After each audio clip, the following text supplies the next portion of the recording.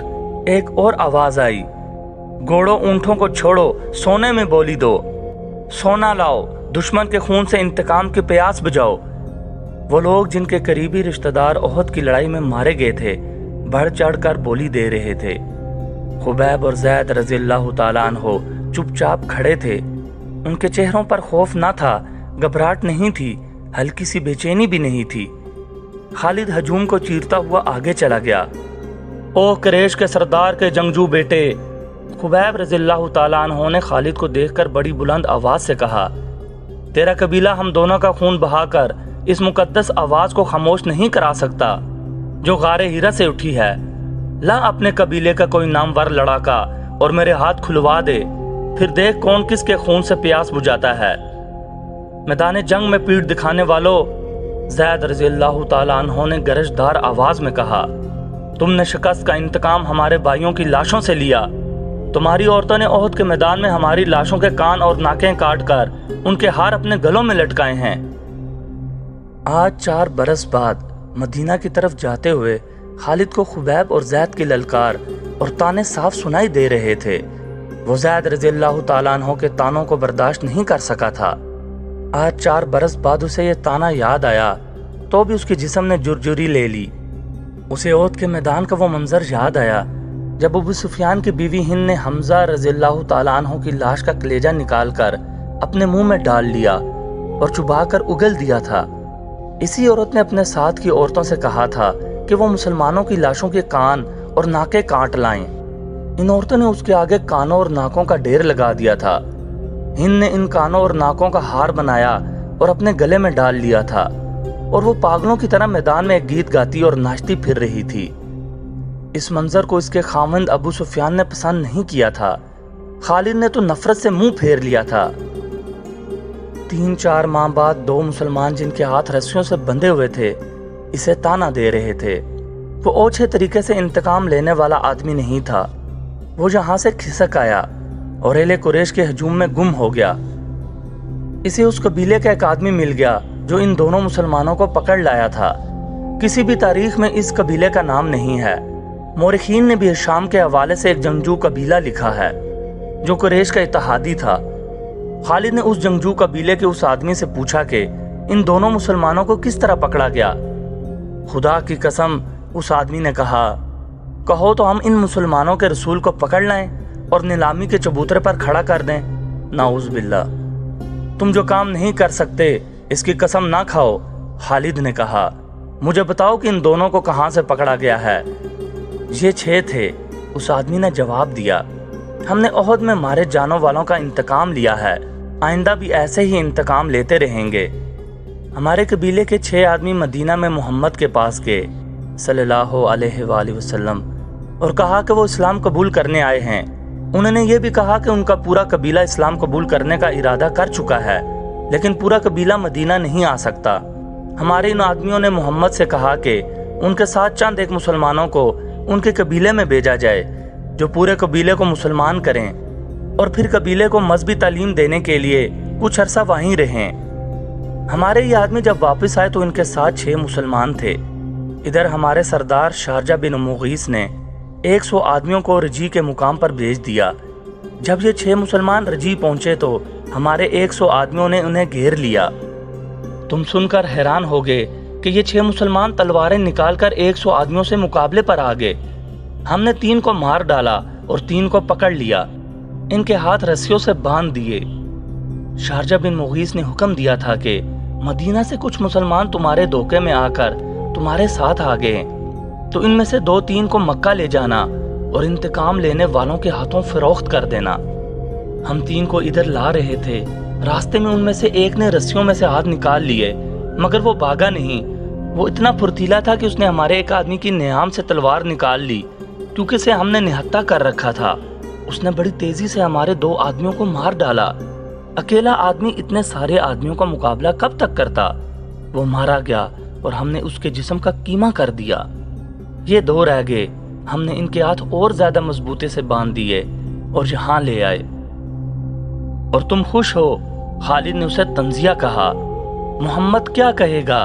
صلی اللہ علیہ وآلہ وسلم، اہل قریش اور ان کے دوست قبیلے اتنے بزدل ہو گئے ہیں کہ اب دھوکہ دینے اور 6 آدمیوں کو 100 سے مروانے پر اتر آئے ہیں۔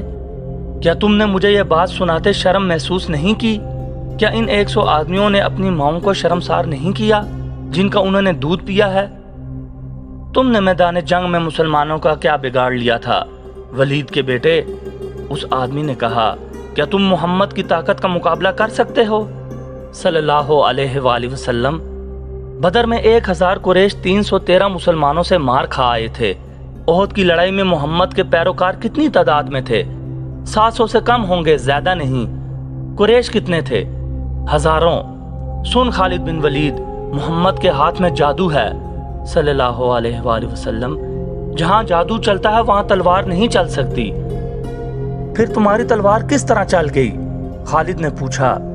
اگر محمد کے ہاتھ میں جادو ہے تو وہ تمہارے سردار شارجہ بن مغیث کے دھوکے میں کس طرح آ گیا؟ اس کے 4 آدمیوں کو کس طرح مار ڈالا؟